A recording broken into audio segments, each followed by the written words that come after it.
네, 할렐루야. 오늘도 함께 이 자리에 예배에 나오신 여러분들을 진심으로 환영합니다.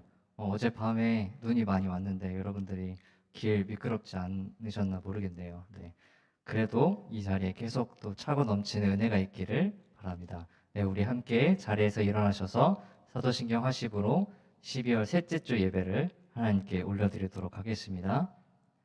전능하사 천지를 만드신 하나님 아버지를 내가 믿사오며 그 외아들 우리 주 예수 그리스도를 믿사오니 이는 성령으로 잉태하사 동정녀 마리아에게 나시고 본디오 빌라도에게 고난을 받으사 십자가에 못 박혀 죽으시고 장사한 지 사흘 만에 죽은 자 가운데서 다시 살아나시며 하늘에 오르사 전능하신 하나님 우편에 앉아 계시다가 저리로서 산 자와 죽은 자를 심판하러 오시리라.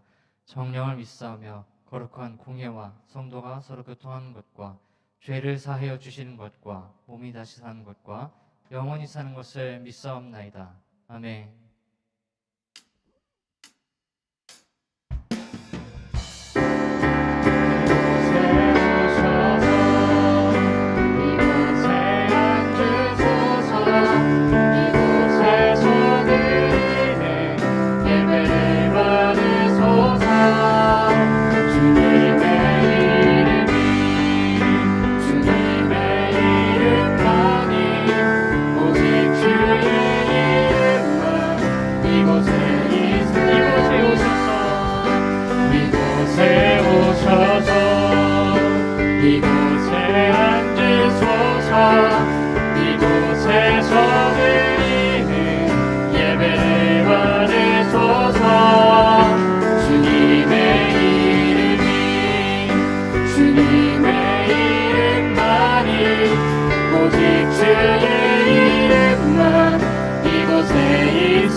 함께 기도하기 원합니다. 주님, 우리를 위해 당신의 아들 예수 그리스도를 이 땅에 보내심을 우리가 기억합니다.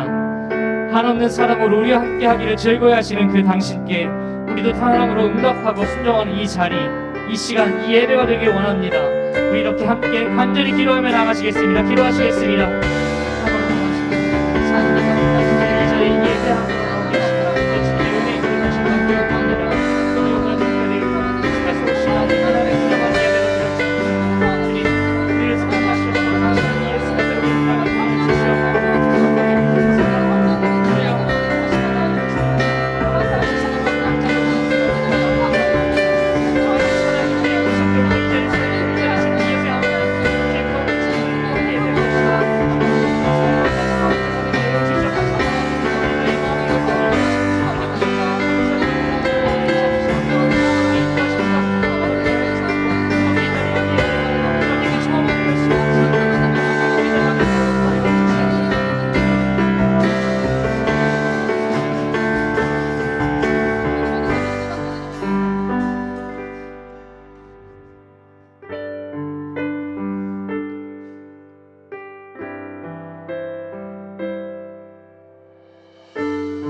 주 앞에 설 자격 없고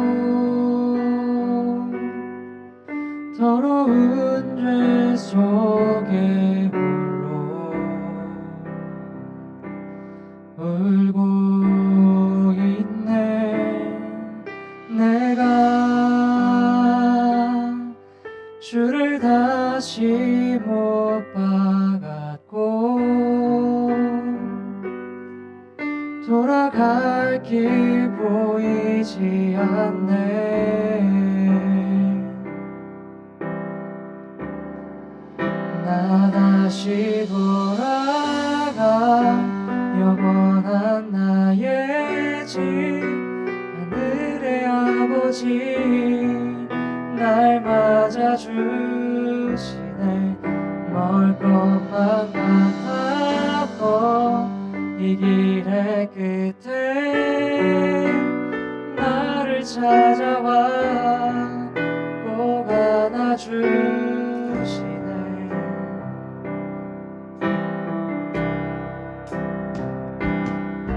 나는 주 할 자격 없고 더러운 죄 속에 홀로 울고 있는 내가 주 다시 못 받았고 돌아갈 길 보이지 않네.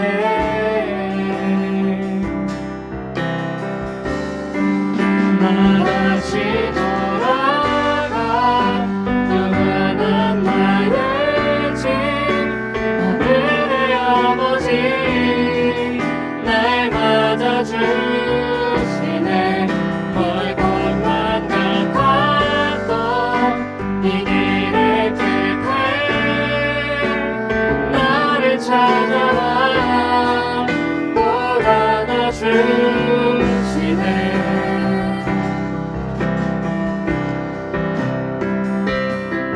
주가 나의 모든 아픔 알고 나의 눈물 닦으시며 안아주시네. 오직 나의 자격됨이 아닌 주가 주신 인생으로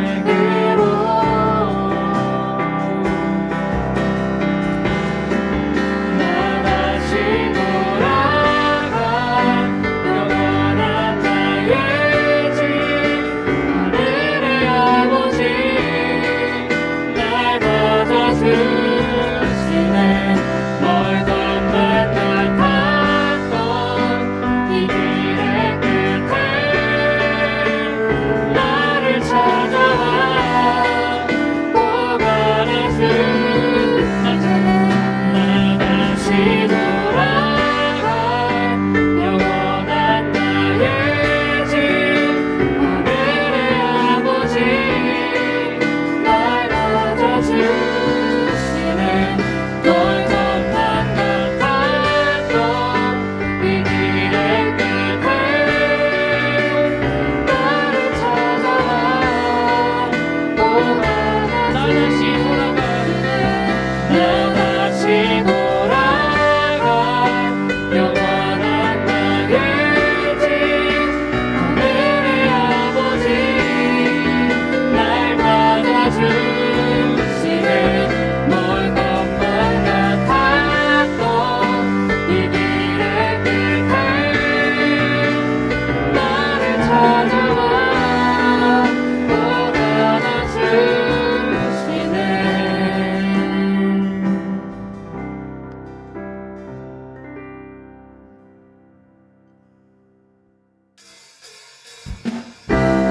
함께 박수치면서 우리의 새롭고 산기되신 그 주님을 찬양하기 원합니다.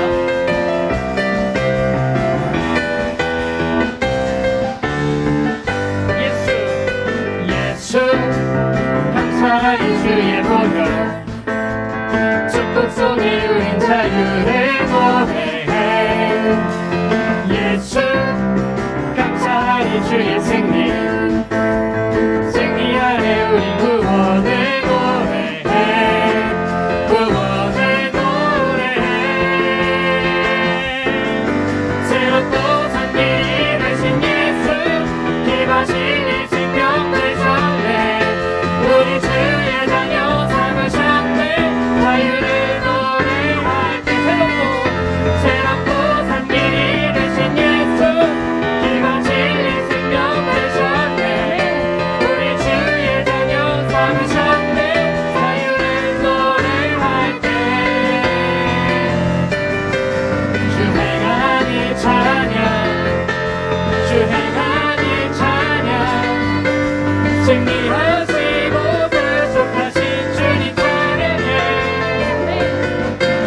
주 행하니 찬양 주 행하니 찬양 승리하시고 계속하신 주님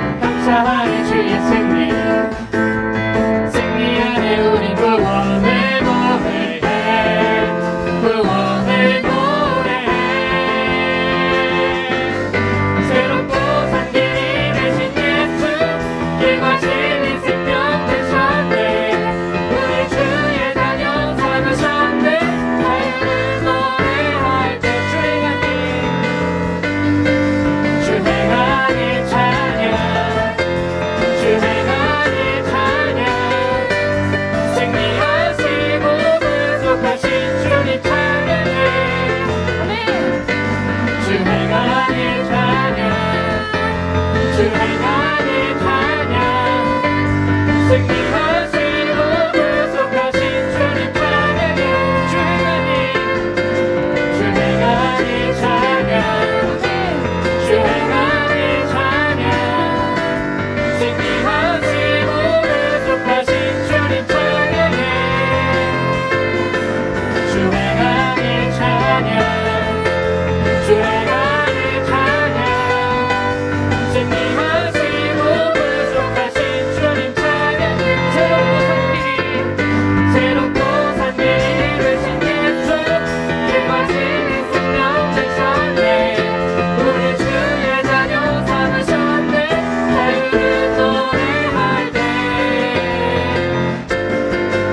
행하니 찬양 주 행하니 찬양 승리하시고 구속하신 주님 찬양해 주 행하니 찬양 주 행하니 찬양 승리하시고 구속하신 주님 찬양해 주 행하니 찬양 주 행하니 찬양 승리하시고 구속하신 주님 찬양해 주 행하니 찬양 주 행하니 찬양 승리하시고 구속하신 주 우리 마지막으로 주 행하니 찬양 주 행하니 찬양 주 행하니 찬양 승리하시고 구속하신 주님 찬양해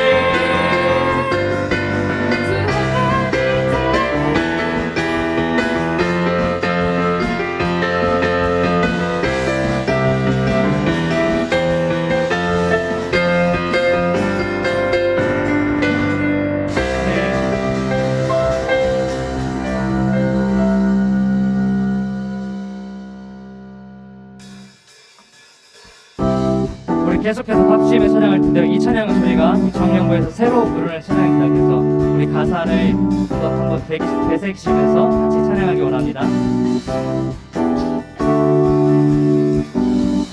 우리 함께 모인 이 시간 기쁨으로 주를 찬양해 줄게 찬양 우리 함께 모인 이 시간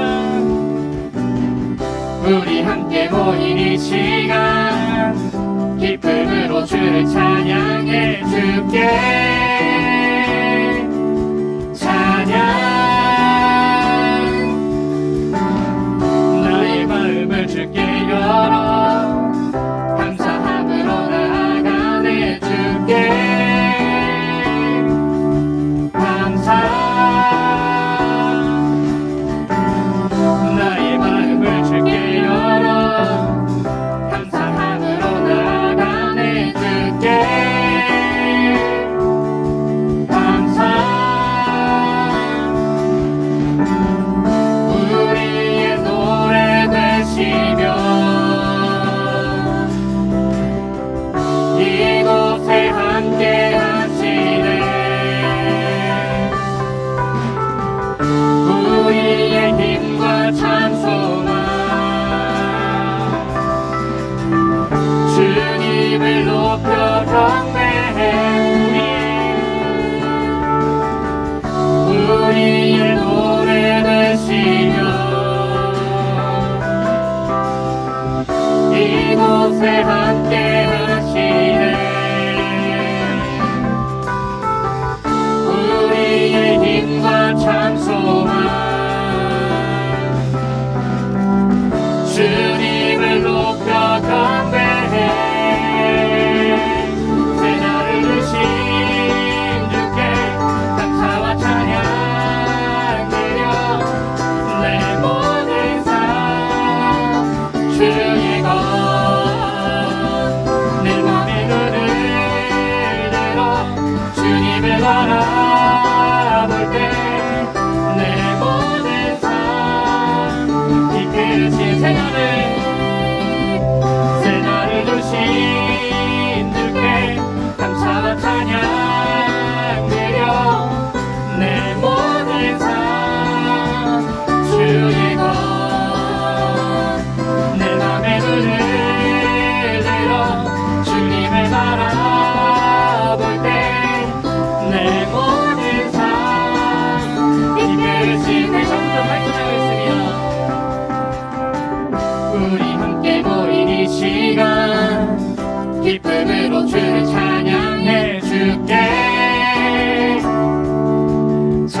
기쁨으로 주를 찬양해 줄게.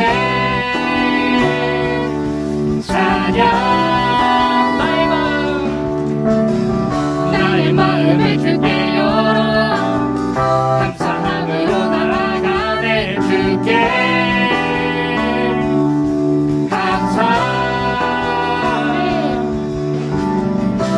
우리의 노래 되시며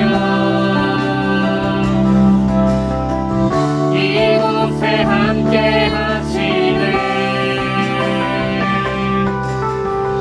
우리의 힘과 찬송함 주님을 높여 경배해. 새날을 주신 주께 감사와 찬양 드려 내 모든 삶 주이고 내 맘의 눈을 들어 주님을 바라볼 때 내 모든 삶 이끄신 새날을 주신 주께 감사와 찬양 내 모든 삶 주이고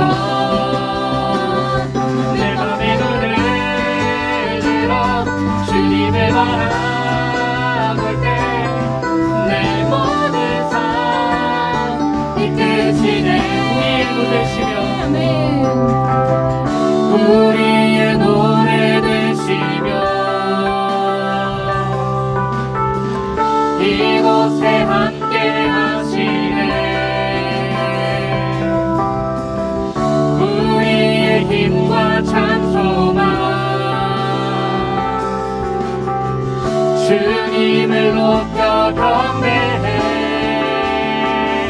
새날을 주신 주께 감사와 찬양 드려 내 모든 삶 주이고 내 맘의 눈을 들어 주님을 바라볼 때 내 모든 삶 이끄신 마지막으로 새날을 주신 주께 새날을 주신 주께 감사와 찬양 드려 내 모든 삶 주이고 내 맘의 눈을 들어 주님을 바라볼 때 내 모든 삶 이끄시네.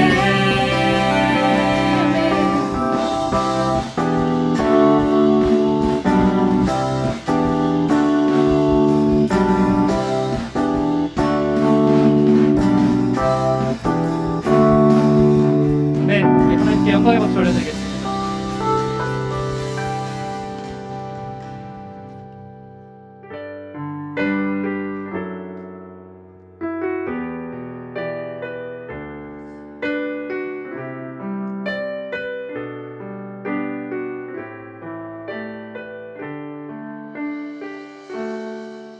쉬는 시간을 두고 이 땅 가운데 오셨네. 우리 없는 하늘 원치 않아 우리 삶에 오셨네. 자신의 평안 버리고 우리에게 평안 주셨네. 가장 낮은 자의 모습으로 우리 삶에 오셨네. 쉬는 시간을 두고 이 땅 가운데 오셨네. 우리 없는 하늘 원치 않아 우리 삶에 오셨네. 자신의 평안 버리고 우리에게 평안 주셨네. 가장 낮은 자의 모습으로 우리 삶에 오셨네.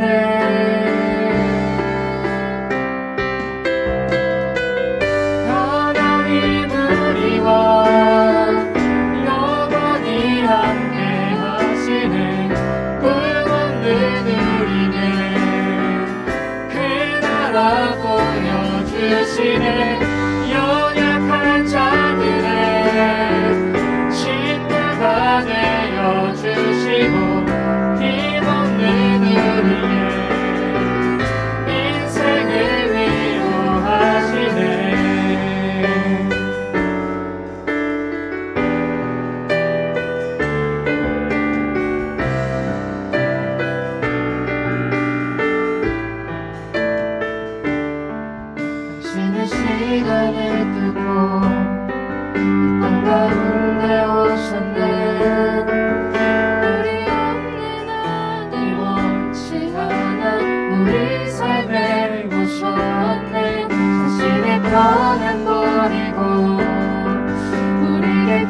영광은 주셨네. 가장 낮은 자의 모습으로 우리 삶에 오셨네.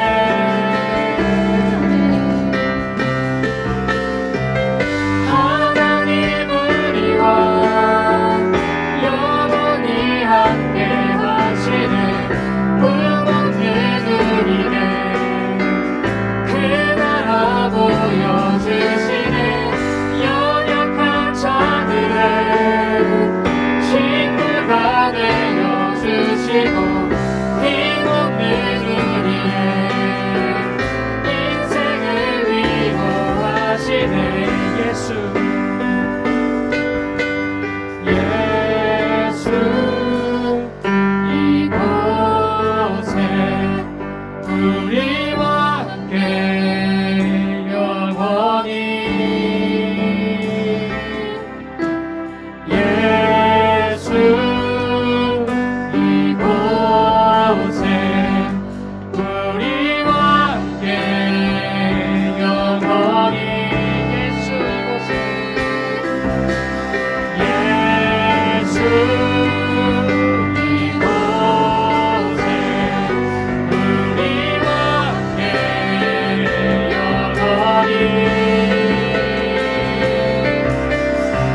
받고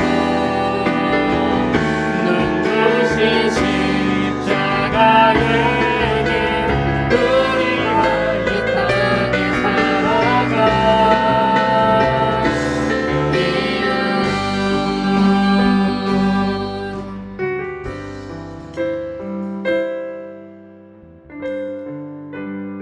성탄절이 다가오고 있습니다. 우리에게 사랑으로 오신 그 이름 예수, 자격 없는 우리가 지금 이곳에 있을 수 있는 이유는 단 한 가지, 오직 예수 그리스도 그 참된 사랑이심을 우리와 함께 고백하기 원합니다. 예수 그리스도 그는 그저 사랑 하나로 우리를 위해 이 땅에 오시어 아버지 하나님의 뜻에 순종하셨습니다. 우리 방금 찬양했듯이 이제는 우리가 그 사랑에 응답해서 순종하는 삶을 살아가는 것이 우리의 사명인 줄 믿습니다. 그럼 우리 함께 이렇게 고백하며 기도합시다. 주님, 당신은 나와 영원히 함께 하시는 분입니다. 그렇게 예수 그리스도의 그 순종을 본받아서 나도 아버지의 뜻을 이룰 때 동참하기 원합니다. 그러니 나에게 두려움을 이길 수 있는 힘과 담대하게 나아갈 능력을 허락하시길 원합니다. 우리 함께 간절히 주님 이름 외치며 기도하며 나가시겠습니다. 기도하시겠습니다. 주여!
아버지 감사합니다. 우리를 예배의 자리로 부르시는 주님, 우리가 한 마음으로 함께 예배드릴 수 있음에 감사드립니다.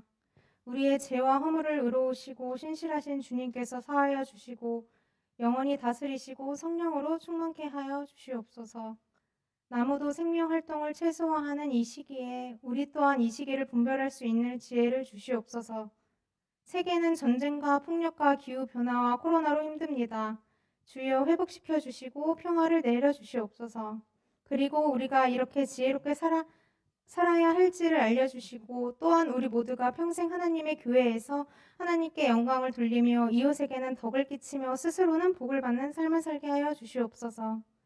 각자의 기도 제목을 가지고 예배의 자리에 나왔습니다. 어떤 상황이든 낭망하고 낙심할 것이 아니라 기도로 모든 것을 하나님 앞에 내려놓고 내 삶을 주님께 드리며 담대히 나아가는 저희 청년부 되길 소망합니다. 오늘도 이 자리를 위해 섬기고 애쓰는 자녀들을 축복하시고 그 가정에도 건강회복 허락해 주시고 말씀을 전하시는 목사님께 성령의 충만하심을 더하셔서 말씀을 듣는 우리는 착하고 좋은 마음으로 받아 인내하여 30배, 60배, 100배의 열매를 맺어 수고하고 무거운 짐진 자들에게 나누고 섬길 수 있는 은혜 또한 주시옵소서. 예수님의 이름으로 기도드렸습니다. 아멘.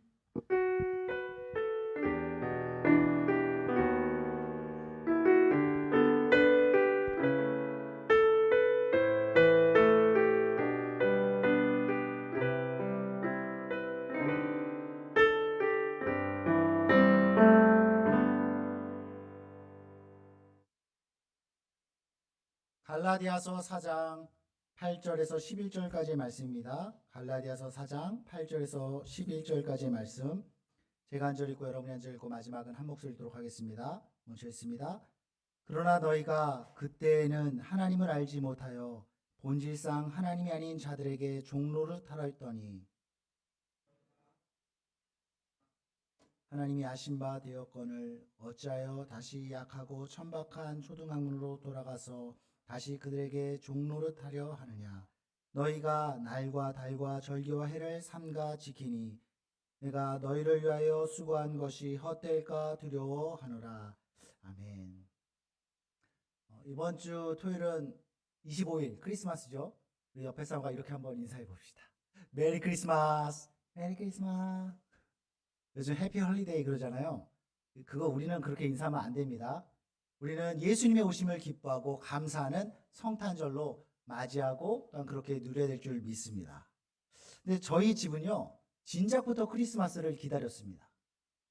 두 아이가 있는데 생일이 둘 다 4월 달이에요.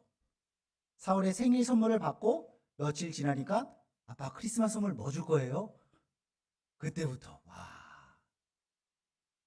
그리고 12월이 되었을 때 큰아이는 지난번에 종이접기 책을 그 해외 사이트에서 구매를 했었는데 거기 또 언제 또 봤나 봐요.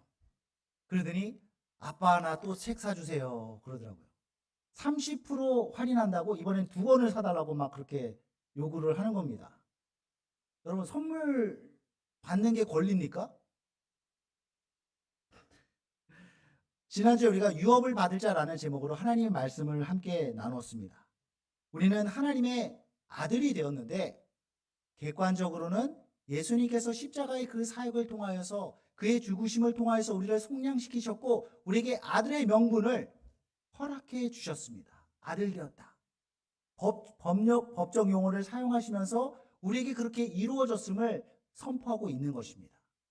동시에 우리 가운데 역사하시는 성령님으로 인하여서 주관적인 영역에서도 하나님을 아버지로 경험하고 느끼고 누릴 수 있게 되었다라고 말하는 것입니다. 여기서 중요한 것은 하나님께서 그렇게 하셨다라는 것입니다. 우리를 아들 삼아 주시고 우리에게 유업받을 자로 아들의 권리를 인정해 주신 거예요. 내가 하나님을 선택하고 내가 어떻게 로비를 해가지고 그 권리를 얻어낸 것이 아니라 전적으로 하나님께서 선택해 주시고 나를 위해서 값을 지불해 주시고 용납해 주심으로 말미암아 아들의 특권도 주셨고 아들의 권리도 하나님이 우리에게 주신 것입니다. 저도 제 아이들에게 아들의 권리를 주었습니다. 얘들아, 내가 너희에게 아들의 권리를 주노라. 물론 그런 말은 안 했지만 그리고 저는 좋은 아빠가 되고 싶기 때문에 그 아이들의 요구를 기꺼이 기쁜 마음으로 들어줍니다. 그래? 그 책을 갖고 싶어? 알았어. 진작에 결제했죠 또. 그리고 둘째 아이도 선물을 요구하는데 근데 얘는 별로 안 좋은 걸 선물로 요구를 합니다. 제 마음에서는 이거보다 더 좋은 걸 주고 싶어요. 단순히 비싼 걸 주겠다라는 것이 아니라 가격을 떠나서 최신 상품이다, 뭐 비싸다 그걸 떠나서 좋은 게 좋은 거잖아요. 근데 이상한 거 별로 되게 허접한 거를 막 선물로 달라고 하니 좋게 우리 한번 더 생각해 보자. 그리고 아이가 요구하는 것을 보류시켰습니다. 여러분 지금 크리스마스 선물 얘기를 하고 있죠. 여러분은 크리스마스 때 어떤 선물을 이거 받았으면 좋겠다 기대하는 것들이 있나요? 무엇보다 우리가 기대하고 바라야 될 것은 예수 그리스도인 줄 믿습니다. 예수님은 이미 하나님이 우리에게 이미 주신 선물이지만 동시에 여전히 우리가 그 선물을 누리고 사용해야 될 그러한 선물이기도 하다라는 거죠. 신학적인 개념 속에서 이미 그러나 아직이라는 개념이 있습니다. 원래 하나님 나라를 설명할 때 사용되어지는 건데 예수님을 통하여 하나님 나라가 이미 임하였지만 아직 완성되지 않은 그러므로 우리가 완성시켜 나가야 될 그러한 하나님 나라 이미 그러나 아직. 근데 만약에 선물 대신 예수님께 이 개념을 적용해서 생각한다면 예수님은 이미 우리에게 주신 선물입니다. 그러나 그것으로 받고 끝나는 것이 아니라 그 선물을 우리는 활용하고 누리고 사용해야 되는 그런 의미에서 아직 미완성된 아직은 더 우리가 사용해야 될 그 선물이라는 것이죠. 우리는 크리스마스를 기다리면서 하나님이 허락해 주신 그 예수 그리스도의 은혜를 더욱 깊이 되새겨야 될 것입니다. 낮은 수준의 선물에 그것에 집착하고 거기에 사로잡히는 것이 아니라 참된 선물, 그 예수 그리스도를 감사하며 매일의 삶 속에서 지속적으로 누릴 수 있는 우리가 돼야겠죠. 오늘날 우리는 예수 그리스도의 세계, 예수님을 통해서 새롭게 열린 새로운 세상을 살고 있습니다. 그러나 예수님은 오래전부터 약속되었고 예언되어졌으며 오랫동안 기다리고 고대하던 분이었습니다. 예수님에 대한 약속은 언제까지 거슬러 올라가냐면 창세기까지 올라갑니다. 창세기 3장 15절 말씀에 보면 하나님께서 에덴 동산에서 아담과 하와 뱀을 앞에 놓고 말씀하시는데 같이 한번 읽습니다. 시작. 내가 너로 여자와 원수가 되게 하고 내 후손도 여자의 후손과 원수가 되게 하리니 여자의 후손은 내 머리를 상하게 할 것이요 너는 그의 발꿈치를 상하게 할 것이니라 하시고, 이것을 오래전에 주어진 복음이라고 해서 원시 복음이라고 합니다. 뱀, 너와 여자가 원수되게 하리라. 지난번에 말씀 나눴었죠. 지금은 아담과 하와가 범죄함으로 말미암아 하나님과 원수가 되었습니다. 그러나 내가 다시 너와 내가 원수된 이 상황을 역전시켜서 다시 너와 내가 한 편이 되게 하리라. 같은 편에 서게 될 것이다 말씀하십니다. 그러면서 그 후손들에 대하여서도 뱀의 후손과 여자의 후손이 원수가 될 터인데 뱀의 후손은 이 여자의 후손 발뒤꿈치를 상하게 할 것이고 이 여자의 후손은 이 뱀의 후손 머리를 박살내 버릴 것이다. 뒤꿈치를 깨물면 상하죠. 상처를 입힐 수 있습니다. 근데 약한 상처예요. 하지만 여자의 후손은 그 머리를 박살냄으로 말미암아 완전한 승리, 악한 마귀로 대변되는 그 뱀을 박살내 버림으로 완전한 승리를 이루실 그 예수님을 예언하는 말씀이라는 것이죠.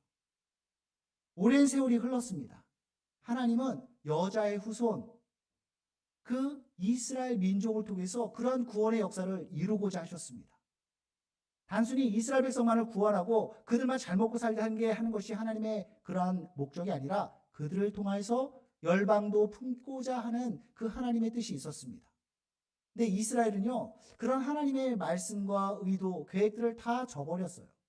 불순종의 역사였고 하나님을 대적하는 그 역사였습니다. 그러다 보니 이스라엘 백성이 구원의 통로가 되기는커녕 그들 역시 하나님의 심판과 저주의 대상이 되어버린 것입니다. 그것이 창세기로부터 시작되는 그 구약 성경에 나와 있는 구약의 역사이죠. 창세기로부터 말라기에 이르렀습니다. 말라기에서 신약시대로 넘어가야 되는데 그 중간 동안 하나님은 약 400년의 시간 동안 침묵하십니다. 아무 말씀을 안 하세요. 아무런 행동도 행하지 않습니다. 그래서 이때를 침묵기라고 말합니다. 여러분, 과연 하나님께서 침묵하시고 아무것도 안 하고 계셨을까요? 하나님은 그 침묵기라고 우리가 생각하는 그때에도 하나님은 여전히 준비하시고 일하셨습니다. 뭘 준비하셨느냐? 첫째로 하나님은 거침과 부침의 역사를 통해서 이스라엘 가운데 갈급한 심령을 갖게 했습니다. 메시아에 대한 갈망의 마음을 갖도록 하셨습니다. 우리가 등 따시고 배부르면 편안하면 하나님 안 찾잖아요. 그 백성들로 하여금 역사의 부침과 거침 가운데 가난한 심령을 만들고 예수 그리스도를 메시아를 갈망하게 만들었다는 것입니다. 이 이스라엘 백성들이 살고 있는 가나안 땅 팔레스타인은 사이에 낀 땅이라고 불리웁니다. 아프리카와 중동아시아와 유럽 이 세 덩어리가 만나는 그 사이에 낀 땅이에요. 그러니까 서로 그 패권을 차지하는, 이집트로 인해서 치이고 그 중동을 차지한 그 패권자 아시리아가, 바벨론이, 페르시아가 정복할 때마다 거기 또 쥐어 터지는 거예요. 신약 때가 가까이 와서는 로마 제국의 그곳을 다스리죠. 역사 가운데 로마는 승리자입니다. 넓은 땅을 경영한 로마 제국이죠. 그러나 침입받은 자 입장에서는 침입자였어요. 침입받는 피지배민은 얼마나 고단하고 괴로운 삶을 살아야 되는지 모릅니다. 그러한 고달픔 속에서, 어려움 속에서 그 어느 때보다 메시아에 대한 열망을 갖게 되었다는 것입니다. 두 번째로 하나님 어떤 일을 하셨느냐? 지징이를 중심으로 세 개의 패권을 차지한 로마 제국을 통해서 전 세계를 그 통과할 수 있는 연결되는 길을 만드셨다라는 것입니다. 모든 길은 로마로 통한다. 그럼 이런 얘기 들어보셨죠? 이게 로마 시대 때 나온 얘기입니다. 로마가 제국을 형성하고 길을 다 닦았어요. 기존에 있는 길들을 연결시키고 확장하고 사람들이 잘 다닐 수 있는 길로 만든 것입니다. 뿐만 아니라 주요 거점마다 로마 군을 주둔시켰습니다. 그러다 보니 그 치안이 안정되는 거죠. 정세가 안정되는 것입니다. 그러니 사람들이 이동이 원활해질 수 있었고 무역이나 장사꾼도 활발하게 이루어질 수 있었습니다. 그 덕분에 사도 바울도 1차, 2차 도로를 따라서 항로를 따라서 로마 제국이 건설한 그런 것들을 이용해서 주의 복음이 유럽으로 아시아로 전해질 수 있었던 것입니다. 세 번째로 하나님은 그 침묵기 동안 세계의 언어를 통일시키셨습니다. 로마는 최종적으로 지중해를 중심으로 유럽과 아프리카와 중동 지역을 통일시켰습니다. 하지만 이 로마 제국을 지배하는 것은 그리스 문화와 언어였어요. 우리가 잘 아는 것처럼 그리스 알렉산더 대왕이 그 넓은 지역을 점령하지 않습니까? 그러면서 땅을 정복할 뿐만 아니라 그리스 문화와 언어를 막 이렇게 퍼뜨렸어요. 헬레니즘이라고 그러죠. 우리가 세계사 시간에 배웠는데 헬레니즘을 했는데 이 알렉산더 대왕은 금방 죽습니다. 30살의 나이에, 이른 나이에. 야, 누구는 30살에 세계를 정복했다고 그러는데. 아무튼 그렇게 죽어버렸는데 오히려 그 헬레니즘은 그리스 문화와 언어는 로마 시대 때 더 꽃을 피웁니다. 그래서 로마가 다스리고 있지만 실제 그 문화에 있어서는 언어에 있어서는 그리스어가 통용되고 그리스 문화가 통용되었던 것입니다. 그래서 사도 바울이 복음을 전할 때 이미 헬라어가 국제 그 공용어가 돼 있어서 적어도 언어 때문에 복음을 가르치거나 전하는데 어려움이 전혀 없었다라는 것이죠. 이미 하나님께서 그렇게 준비시키고 역사하시고 만들어 놓으셔서 하나님의 때가 되었을 때 그 모든 것들이 순적히 이루어질 수 있었다는 것입니다. 보세요, 여러분. 하나님의 침묵기, 그 400년의 시간, 어떤 사람들의 시각에서는 하나님이 침묵하셨다, 아무것도 안 하셨다, 그렇게 생각할 수 있지만 사실은 그 시간도 하나님이 준비하시는 시간이었고 여전히 하나님이 일하는 시기였다라는 것입니다. 우리 삶 가운데 그 어느 때보다 하나님의 역사심이 간절하게 원하고 기도하고 간구하는 분들 계십니까? 어쩌면 침묵하는 것처럼 느껴질 수 있습니다. 내가 피부로 느끼기, 내가 느끼기. 그러나 그때에도 하나님은 일하고 있다는 사실을 우리는 기억해야 될 것입니다. 그리고 인간의 입장에서는 어쨌거나 계속해서 기다리고 있는 거죠. 기다림의 시간을 보내고 있는 것입니다. 오랜 기다림. 그러다가 신약시대에 들어와서 성경의 앵글이 예루살렘 시몬이라고 하는 사람에게 착 클로즈업 됩니다. 누가복음 2장 25절 26절 말씀에 보면 예루살렘의 시몬이라 하는 사람이 있으니 이 사람은 의롭고 경건하여 이스라엘의 위로를 기다리는 자라. 성령이 그 위에 계시더라. 그가 주의 그리스도를 보기 전에는 죽지 아니하리라 하는 성령의 지시를 받았더니. 그는 그의 직업은 예루살렘에서 제사를 집례하는 제사장이었습니다. 그리고 의롭고 경건한 사람이었습니다. 네, 여러분, 의롭고 경건한 사람이었더라.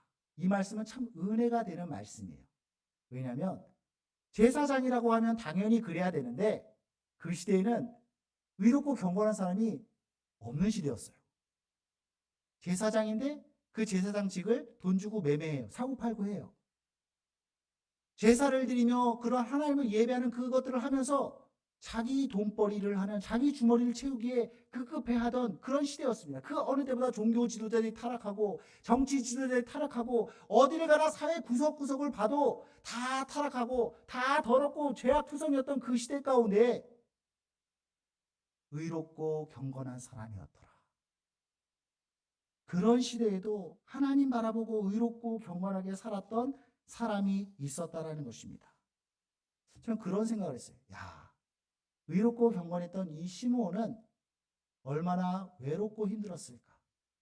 외롭고 힘들었을까? 시대의 흐름에 타협하지 아니하고 그 시대 정신에 꺾이지 않고 꿋꿋하게 의와 경건함을 지켜냈습니다. 어떻게 그럴 수 있었느냐? 그는 성령의 사람이었어요. 성령이 그 위에 계시더라. 내 열심이, 내 경험이 나를 거룩하고 의롭게 하는 것이 아니라 성령이 내 안에 역사하실 때 우리는 의와 경건함을 지켜낼 수 있는 것입니다. 우리를 버티게 하는 것입니다. 우리를 지키는 것입니다. 특별히 그 성령님은 시몬에게 소망의 말씀을 주셨습니다. 주의 그리스도를 보기 전에는 죽지 아니하리라. 주의 그리스도. 그리스도라고 하는 이 말은 그리스어인데 기름 부음 받은 자라는 뜻입니다. 구약 시대에는 특별한 사람들에게 하나님께서 기름을 부으셨어요. 말 그대로 기름을 부으셔서 그 자리에 세웠는데 어떤 사람들이 그렇게 기름 부음을 받았느냐? 하나님 말씀을 전하는 선지자, 하나님의 제사를 집례하는 제사장, 하나님의 나라를 다스리는 왕, 이들이 기름 부음을 통하여서 세움을 받았다라는 것입니다. 그러다 신약 시대에 들어오면서 그 기름 부음 받은 자 그리스도라고 하는 이 말은 메시아를 나타내는 그러한 의미로 더 발전하게 되었습니다. 그러니까 우리의 메시아 그리스도는 어떤 사람이냐면 선지자의 역할과 제사장의 역할과 왕의 역할을 감당하는 이 땅에 오실 분이라는 거죠. 하나님은 의롭고 경건한 이 시몬에게 너가 그 그리스도 메시아를 보리라 하는 그 약속의 말씀을 주신 것입니다. 그리고 어느 날 하나님께서는 그 시몬을 감동시키셔서 성령으로 감동케 하셔서 성전에 들어갔는데 마침 아기 예수를 안고 오는 그 부모, 그 아기 예수님을 보게 되는 것입니다. 누가복음 2장 27절 성령의 감동으로 성전에 들어가매 마침 부모가 율법의 관례대로 행하고자 하여 그 아기 예수를 데리고 오는지라. 여러분, 예수님께서 너가 죽기 전에 주의 그리스도를 보리라 그렇게 말씀하셨는데 그렇게 말씀한 직후 그 다음날 만났을까요? 당장 이루어진 일이 아닙니다. 며칠을 기다렸을까요? 몇 년을 기다렸을까요? 성경에서는 얼마나 기다렸는지 나오고 있지는 않지만 오랜 시간을 기다렸던 것 같습니다. 오랜 기다림 끝에 마침내 그 약속하셨던 대로 구원자 예수 그리스도 아기의 모습으로 오신 그 예수님을 마침내 보게 된 것입니다. 누가복음 2장 30절 32절 내 눈이 주의 구원을 보았사오니 이는 만민 앞에 예배한 것이요 이방을 비추는 빛이요 주의 백성 이스라엘의 영광이니이다. 마침내 오신 그리스도 예수, 정말 오랜 기다림이었습니다. 시몬에게도 오랜 기다림이었고 온 인류 가운데도 오랜 기다림 가운데 마침내 오신 그분이었습니다. 마침내 하나님이 시간을 뚫고 우리 인간의 역사 속으로 시간 속으로 공간 속으로 들어오신 사건이었습니다. 여러분, 왜 인류 가운데 그토록 메시아를 기다리고 그 메시아가 오셔야 되는 줄 아십니까? 그것은 우리가 죄인이기 때문입니다. 로마서 3장 10절에서 12절까지의 말씀을 보면 우리 같이 한번 읽습니다. 시작. 깨닫는 자도 없고 하나님을 찾는 자도 없고 다 치우쳐 함께 무익하게 되고 선을 행하는 자도 없나니 하나도 없도다. 로마서 3장은 우리 인간의 실상을 폭로합니다. 겉으로 보면 예쁘고 점잖고 괜찮고 나이스해 보이지만 그 껍질은 그 안쪽의 모습은 너무나 추악하고 더럽다. 다 죄인이다. 단 한 사람도 예 없이 모두가 죄인이다 라는 것을 지적하고 나타내는 것입니다. 하나님과의 관계에서 보면 사실 우리 인간은 하나님과 긴밀하게 연결되어 있던 그런 사람들입니다. 하나님이 계획하신 가운데 섭리하시는 가운데 하나님의 형상대로 우리를 만드셨어요. 하나님의 형상대로 그 손끝으로 우리를 빚으시고 만들었습니다. 그러므로 우리는 하나님을 닮았을 뿐만 아니라 하나님과 더불어 살아가는 존재로 창조되어진 거예요. 하나님과 교제하고 하나님을 예배하는 삶이 우리가 마땅히 살아야 될 삶의 모습인 거죠. 그런데 하나님과 더불어 살지 않는다? 하나님과 교제하지도 않고 하나님을 예배하지 않는 삶을 산다? 그것은 하나님과 끊어진 삶을 사는 것입니다. 말했죠. 시냇가에 심겨져 있어야 될 나무가 뽑혀서 마른 땅에 뿌리채 뽑혀 버려져 있는 것과 똑같다라는 것입니다. 그러면 풍족한 삶에서 빈곤한 삶으로 우리는 죽음에서 생명에서 죽음으로 옮겨지게 되는 것입니다. 더 무서운 것은 하나님을 떠난 상태가 얼마나 비참한지 죽음에 이르는 길이라는 것조차 모른다라는 것이죠. 방금 읽은 로마서 3장 11절에 보면 깨닫는 자도 없고 하나님을 찾는 자도 없다. 그렇게 말합니다. 죽음의 길을 걷고 있는데 자신이 어디로 가고 있는지도 모르는 거예요. 아무런 생각도 하지 않는다라는 것입니다. 그러니 구원의 손길을 하나님을 찾는 자도 없는 것입니다. 하나님도 모르고 방황하면서 그렇게 하루하루를 살아가니 열심히 산다 한들 그 결국은 죽음에 이른다라는 것이죠. 누가복음에 보면 예수님께서 노아 시대의 그 세대가 왜 심판당했는지를 말씀하고 있는데 누가복음 17장 27절에 보면 노아가 방주에 들어가던 날까지 사람들이 먹고 마시고 장가들고 시집가더니 홍수가 나서 그들을 다 멸망시켰으며. 왜 그들이 심판당했느냐? 살인을 저지르고 강도를 저지르고 어떤 강력범죄 엽기적인 행각들을 벌려서 도저히 못 보겠다 멸망시킨 것이 아니라 먹고 마시고 시집가고 장가가고 일상적인 삶을 살았어요. 여러분, 일상적인 삶을 살았어요. 이게 왜 심판받을 이유예요? 하나님 없는 삶, 하나님과 상관없는 삶을 살아갔던 그 일상의 삶이 평범한 사람들이 사실은 하나님 앞에 심판의 대상이었다는 것입니다. 하나님 없는 삶이 심판이에요. 신앙생활하지 않는 사람들도 본능적으로 하나님의 부재를 압니다. 하나님의 없음을 알아요. 하나님의 부재에서 오는 결핍과 불안함을 느낍니다. 지난번에도 얘기했었죠. 우리를 가득 채우던 그 하나님과 우리가 단절되면서 그 하나님의 영이 떠나가시고 그 떠나간 자리가 결핍과 불안함으로 우리 가운데 빈 공간으로 남겨졌다. 그래서 사람들은 그것을 채우려고 하나님의 자리를 채우려고 여러 가지 노력들을 하는 겁니다. 이것도 해보고 저것도 해보고 사람들과 어울려보고 술에도 취해보고 약에도 취해다 보고. 근데 그런 걸로는 채워지지 않는 거예요. 배가 고파 죽겠는데 껌을 씹는다고 그것이 그 허기가 채워지겠습니까?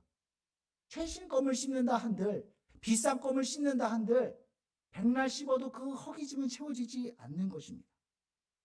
그래서 로마서 3장 12절에서는 다 치우쳐 함께 무익하게 되고 선을 행하는 자도 없나니 하나도 없도다. 다 치우쳐 방향 감각을 잃어버렸대요. 자기는 똑바로 간다라고 생각하는데 갈기자로 가는 거예요. 코끼리 걸음 막 몇 바퀴를 돌고 나서 자기는 앞으로 간다고 생각하는데 옆으로 가는 거예요. 죄 아래에 있는 우리의 모습이 그렇다라는 것입니다. 방향 감각을 잃어서 나는 옳다라고 나는 선이다라고 가고 있는데 엉뚱한 데로 가고 있는 겁니다. 망하는 길로 가는 겁니다. 방향을 잃어버리니 열심히 가도 빨리 가도 아무리 수고해도 다 헛되다라는 것이죠. 이와 관련해서 예레미야 선지자도 예레미야 2장 13절에서 이렇게 말합니다.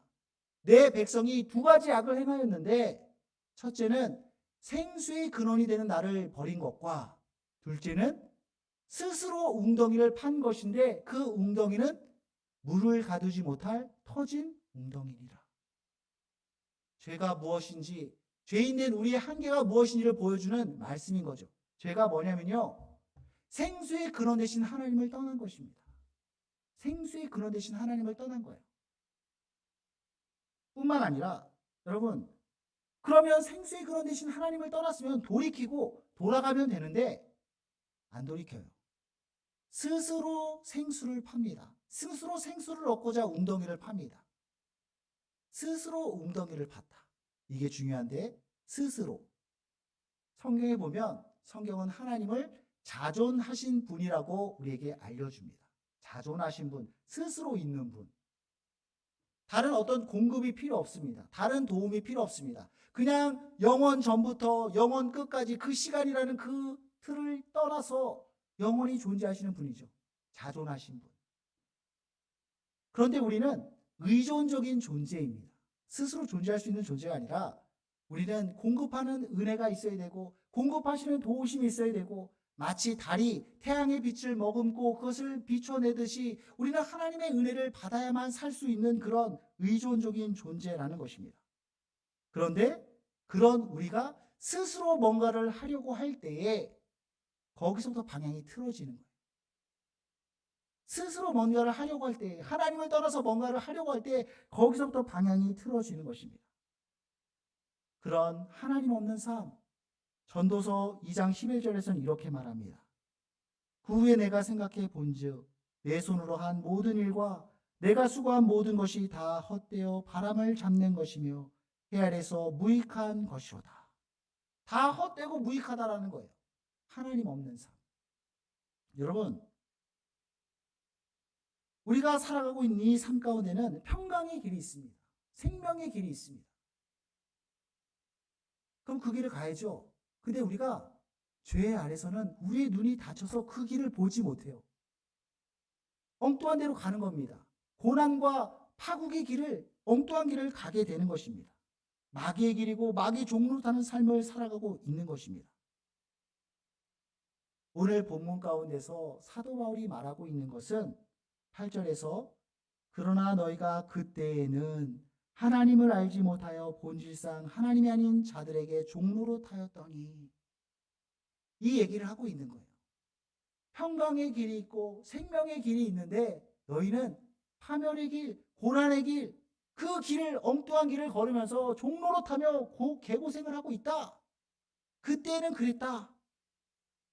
그때 하나님을 알지 못하고 다 치우쳐 방향 감각을 잃고 무익한 길을 걸으며 마귀의 종로를 타고 있었던 그때라는 것입니다.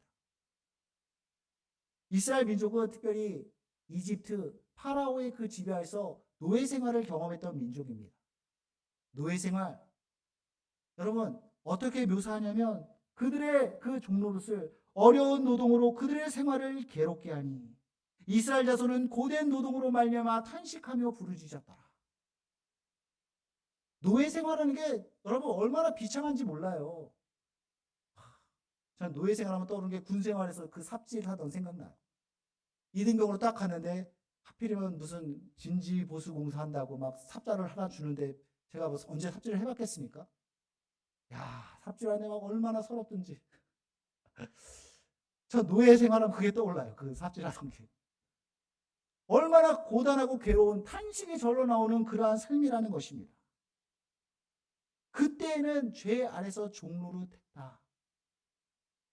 그리고 9절에 보니까 이제는 너희가 하나님을 알 뿐만 아니라 더욱이 하나님이 아신 바 되었거늘. 그때는 너희가 죄 아래서 율법 아래서 종노릇하며 고단한 삶을 고통스러운 삶을 살았지만 이제는 하나님을 알 수 있게 되었고 하나님도 너희를 알게 되었다라고 말하고 있는 것입니다. 그때는. 그런데 어느 시점에선가 이제는 예수 그리스도로 말미암아 우리가 하나님을 알고 하나님도 나를 알게 되었다. 우리 가까이 한강이 있죠. 한강이 변함없이 흘러가는 것 같습니다. 똑같이 흘러가요. 근데 어느 순간 어느 기점에서 그 물결이 틀려졌어요. 달라졌어요. 그때는 그 죄의 저주가 계속 흘러가는데 어느 순간 이때는 새로운 그런 구분이 생겨났다는 것입니다. 하나님을 알게 되었고 하나님이 아신 바 되었다. 여러분, 생명의 길이 있고 평강의 길이 있는데 우리가 그것을 알지 못한다고 그랬죠. 모른다고 그랬죠. 왜냐하면 하나님께서 계시로 보여주시고 성령의 조명하심이 빛을 비춰줘야만 우리는 알 수 있는 것입니다. 그 전까지는 몰라요. 몰랐어요. 그래서 인류의 많은 사람들이 엉뚱한 길로 가서 죽음의 길을 걸었다라는 것입니다. 그런데 갈라디아서 3장 14절에서 우리 같이 한번 읽습니다. 시작. 이는 그리스도 예수 안에서 아브라함의 복이 이방인에게 미치게 하고 또 우리로 하여금 믿음으로 말미암아 성령의 약속을 받게 하려 함이라. 아브라함에게 약속하셨던 복이 이제 예수 그리스도 안에서 예수 그리스도로 인하여 마침내 성령의 임재가 너희 가운데 임하였다. 성령이 너희 가운데 임하였고 그 성령이 너희의 삶을 비춰주심으로 말미암아 그 생명의 길을 우리가 이제 볼 수 있게 되었고 그 길로 나아갈 수 있게 되었다는 것입니다. 요한복음 16장 12절에서 말한 것처럼 진리의 성령이 오시면 그가 너희를 모든 진리 가운데로 인도하시리라. 우리에게 임한 성령이 이제는 우리의 길잡이가 되어주셔서 우리를 진리로 생명의 길로 인도해 주신다라는 것입니다. 생명이요 길이요 진리요 생명 되신 예수님을 보게 할 뿐만 아니라 믿음으로 이제는 하나님께 나아가게 되었다라는 것이죠. 여러분, 하나님이 아신 바 되었다라는 것은 우리가 하나님을 이렇게 알게 되었고 진리를 알게 되었고 생명의 길을 알게 되었을 뿐만 아니라 하나님도 우리를 아신 바 되었대요. 그전에는 몰랐다가 이제 알게 되었다. 그 의미가 아니라 인격적인 관계 속에서 이제는 온전히 알게 되었다는 것입니다. 서로가 알게 되었다. 히브리어에서 안다라고 하는 단어는 야다라는 단어입니다. 이거는 특별한 관계로 맺어지는 것을 의미할 때 사용되는 안다. 그냥 지식적으로 정보로 안다는 것이 아닙니다. 사용되는 용례를 보면 남녀가 부부의 연을 맺고 그렇게 결혼을 하고 부부가 되어서 서로를 안다라고 표현합니다. 부부관계 속에서 이루어지는 성행위까지 다 포함되는 거예요. 아주 긴밀하고 아주 은밀한 내밀한 그런 친밀한 관계, 그렇게 서로를 알 때에 야다라고 표현하는 거예요. 이제까지는 하나님을 몰랐지만 이제는 그러한 긴밀함과 친밀함으로 하나님을 알았고 아바 아버지라 부름으로 친밀한 아버지의 아들의 관계로 이제는 그 관계가 달라졌다는 것입니다. 이제는 아들 되었다. 여러분, 이제 우리는 더 이상 그때라는 시간 속에 살아가고 있지 않습니다. 마귀의 종로로 타며 율법 아래 있으며 그 죄의 고난에 고통에 슬픔에 좌절에 무기력함에 더 이상 머물러 있지 않다라는 것입니다. 우리가 사는 시대는 이제는 예수 그리스도로 인하여 구원의 길이 열렸고 그 생명의 길을 걸어갈 뿐만 아니라 하나님이 나를 아신 바 되어 그 아버지가 나의 아버지가 되시고 나는 그의 아들이 되어서 친밀하고 긴밀한 관계 속에서 특별한 관계로 맺어진 찢어지고 깨어졌던 관계가 다시 회복되고 연합되어진 그 관계 속에서 살아가는 이제라는 시간을 살아간다는 것입니다. 여러분, 그때와 이제를 가른 것은 무엇입니까? 예수 그리스도입니다. 요한복음 1장 16절 말씀이 육신이 되어 우리 가운데 거하시매 우리가 그의 영광을 보니 아버지의 독생자의 영광이요 은혜와 진리가 충만하더라. 이 땅에 오신 예수 그리스도가 바로 그때와 이제를 가른 그 가름선이 된 줄 믿습니다. 이번 주 토요일 우리 크리스마스가 있죠. 크리스마스는 시간을 가르고 새 시대를 열어주신 예수 그리스도의 오심입니다. 우리는 그 주님의 오심을 감사할 뿐만 아니라 예수님이 열어주신 이 때를 살아야겠죠. 이 때를. 하나님이 아신 바 된, 하나님을 알고 하나님이 아신 바 된 관계 속에서 하나님과 화평을 누리며 그 화평 가운데 샬롬을 내가 누리고 내가 속한 그곳에서 그 샬롬을, 그 평강을, 그 평화로움을 나누고 전할 수 있는 그런 삶을 살아가는 것이 크리스마스를 맞이하는 우리의 삶이 되어야 될 것입니다. 말씀을 정리합니다. 성경은요, 우리에게 모든 인류는 하나님 앞에 죄인이다 라고 말합니다. 죄인이다. 소망 없는 죄인입니다. 노예 생활하던 그 노예의 삶과 다를 바 없는 그러한 비참한 삶이었습니다. 그때는 우리가 죄 아래서 그렇게 종노릇하는 삶이었다는 것입니다. 그러나 이제 예수님으로 말미암아 그 역사가 달라졌습니다. 이제는 하나님과 화평케 되었고 하나님의 은혜 아래 거하게 되었습니다. 속박과 구속의 삶이 아니라 자유와 능력의 삶입니다. 은혜와 진리가 충만한 삶입니다. 그러한 삶이 열렸습니다. 우리에게 주어진 숙제는요, 그때에 머무는 것이 아니라 그때와 이제라는 새로운 삶 가운데 있는데 시간을 거꾸로 그때로 기어 들어가는 모습이 어리석은 모습이 아니라 우리에게 허락되어진 그 이제라는 시간 속에서 자유와 능력과 생명 안에서 화평을 누리며 평강을 누리며 능력 가운데 살아가는 우리 모두가 될 수 있길 바랍니다. 이 땅에 오셔서 그때와 이제를 가른 그리스도, 그 주님의 오심을 감사하고 기뻐하며 누리는 우리 모두가 될 수 있기를 주님의 이름으로 축원드립니다. 기도합니다. 하나님 아버지, 이제 곧 크리스마스가 다가옵니다. 이 땅에 오신 예수님, 죄 안에 있던 우리를 구원하셨을 뿐만 아니라 이제는 하나님과 새로운 관계로, 다시 특별한 관계로 연합되게 하신 그 주님의 은혜를 감사드립니다. 이제는 그 주님과 동행하며 주님이 우리에게 허락하신 능력과 은혜와 생명을 전파하는 삶 살 수 있도록 역사하여 주시옵소서. 감사드리며 예수님의 이름으로 기도드립니다. 아멘.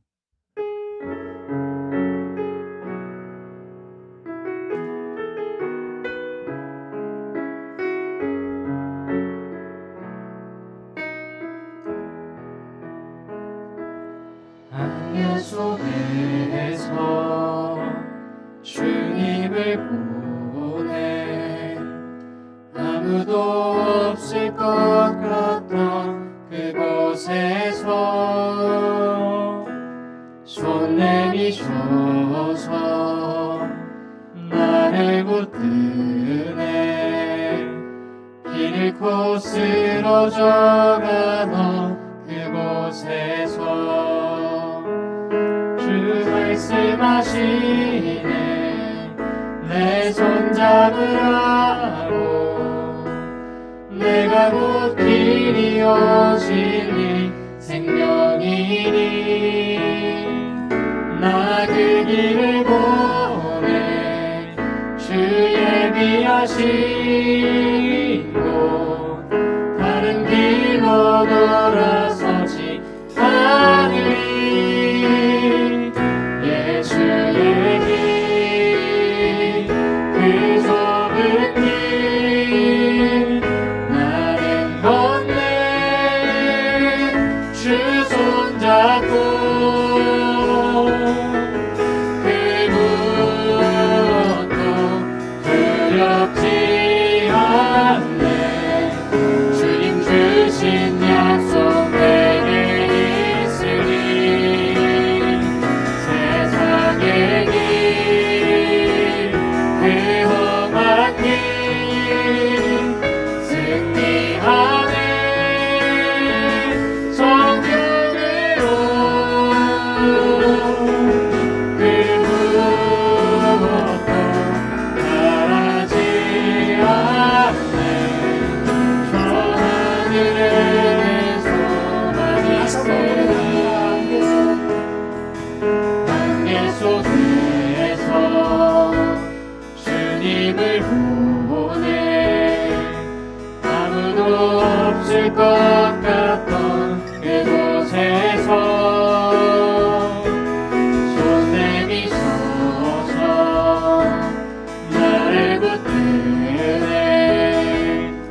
가운데서 하나님도 모르고 생명도 모른 채 죽음의 길, 고통의 길을 걸었습니다. 그러나 예수님으로 인하여서 이제는 하나님을 알게 되었고 생명의 길을 알게 되었으며 그 주님과 동행하는 삶을 살게 되었습니다. 그러나 여전히 그때의 그 시간에 머물고 있는 자들이 있습니까? 여러분, 생명의 길은 길이요 진리요 되신 생명 되신 예수 그리스도밖에 없습니다. 다시 주님을 부르시기 원합니다. 주님께서 우리의 손을 내밀어 우리를 붙잡아 주시려고 하십니다. 주여 나를 불쌍히 여겨주시고 나를 건져 주시옵소서. 그 기도를 할 수 있길 바랍니다. 그때를 넘어 이제라는 시간, 은혜의 시간 가운데 살아가고 있으니까 예수님께서 주신 능력과 생명으로 우리는 살아가야 될 줄 믿습니다.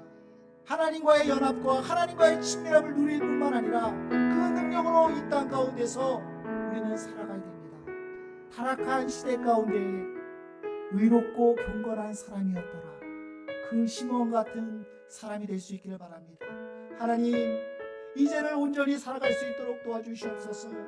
나의 힘으로 되지 않습니다. 성령으로 나는 이 세상을 이길 수 있으며 하나님의 뜻을 펼쳐낼 줄 믿습니다.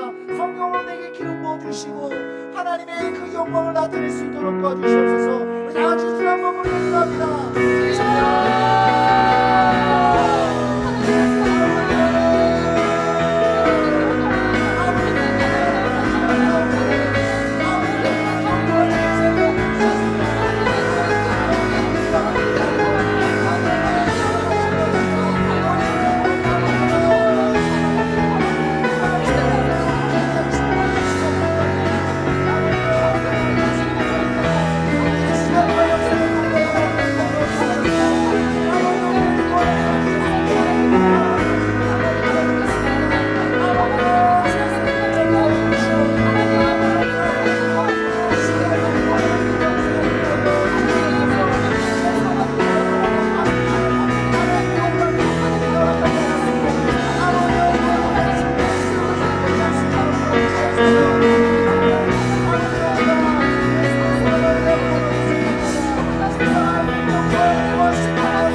하나님, 우리는 그때를 살았던 자들입니다.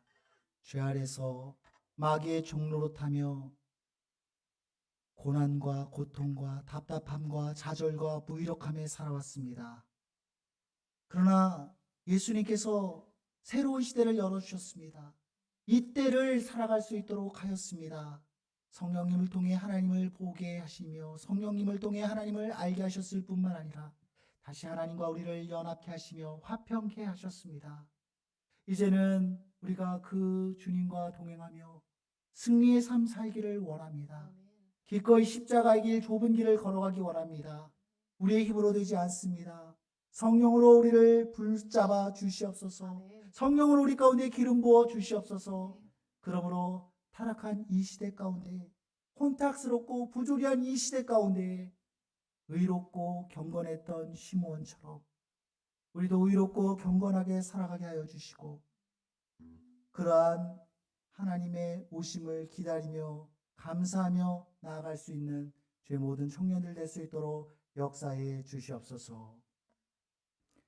이제는 우리 주 예수 그리스도의 은혜와 하나님의 크신 사랑과 성령의 감화감동 교통하심이 그때를 가르고 이때를 하는 새로운 시대를 연 그 예수 그리스도를 붙잡고 나가길 원하는 우리 모든 청년들 위해 주님의 몸 되신 교회 위에 지금도 세계 곳곳에서 주의 복음 증거하는 선교사님들과 그 사역 위에 이제로부터 영원까지 함께 있을지어다.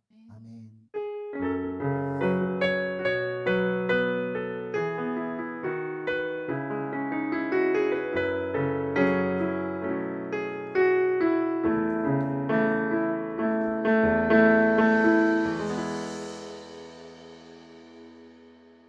네, 안녕하세요. 이청년부 광고 시작하도록 하겠습니다. 1번부터 광고하겠습니다. 12월 18일인 어제부터 1월 2일까지 위드 코로나가 잠시 멈춤을 한다고 합니다. 그래서 저희 교회에는 예배당 좌석수의 30%인 90명까지 함께 예배를 드릴 수 있습니다. 그래서 여러분들 참고하시고 함께 이 자리에서 예배할 수 있었으면 좋겠습니다. 혹시나 교회 예배에 못 나오시는 분들은 유튜브 라이브 통해서 함께 예배해 주시면 되고요. 저희 예배당 내에서는 웬만하면은 음료를 마신다거나 뭐 음식을 드신다고 하는 것들은 조금 자제해 주시면 좋겠습니다. 그래서 여러분들 개인 위생과 방역에 철저히 해주셔서 건강한 예배를 드릴 수 있도록 부탁드립니다. 이번 12월 큐티 나눔이 계속되고 있습니다. 이제 얼마 남지 않았는데 여러분들 끝까지 힘내셔서 12월 큐티도 함께 잘 마무리했으면 좋겠습니다. 3번 1, 2월 큐티 신청 받고 있습니다. 그래서 각 셀장님이나 행정팀장님이 오찬영 팀장님한테 신청해 주시면 되겠습니다. 4번 12월 필사팀 미션 완료자 선물 증정이 있습니다. 그래서 모양팀장님인 이은경 청령에게 문의해 주시면 되겠습니다. 5번 12월 25일 성탄절 예배는 부서 예배 없이 대예배로 1부, 2부로 나눠서 드려집니다. 그래서 여러분들 혹시나 착오 없으시기 바라겠습니다. 6번 12월 26일 다음 주 주일에 1대1 양육 수료식이 있습니다. 수료자분들은 모두 참석해 주시고 저희 그래서 예배 끝나고 이 자리에서 수료식이 있을 예정입니다. 7번 2022년 1월 말씀 녹음 챌린지가 시작될 예정입니다. 저희 이청부 전체 대상으로 함께 말씀을 녹음하려고 하는데 그래서 말씀을 우리 함께 시작하자는 마음으로 저희가 준비하게 됐으니까 여러분들 기대 많이 해주시고 기도도 많이 해주셨으면 좋겠습니다. 네, 저희 축복하는 시간 갖도록 하겠습니다.